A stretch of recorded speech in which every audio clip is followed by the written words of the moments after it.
Actually এখানে এত যে সাউন্ড প্রবলেম আর বলো না, সেই জন্য আমার ভয়েস ওভারই দিতে হলো। আমি আজকে গিয়েছিলাম ব্যাংকে।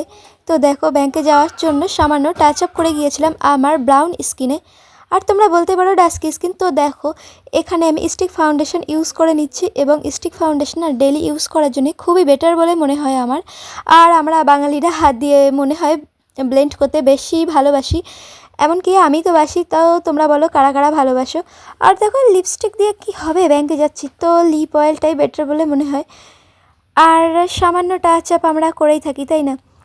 আর সামান্য টাচ আপে আমাদের ফেসটা খুবই সুন্দর লাগে। আর অত ব্যাংকে যাচ্ছে, হিজিবিজি সাজকে সাজে বলো।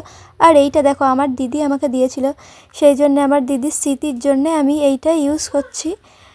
তো বলো, আমার ফাইনাল সিম্পল লুকটা কেমন হয়েছে? Just no makeup look. এবং আমি যা রোগা হয়েছি তোমরা দেখে বুঝতেই পারছো। Just okay, tata tata tata.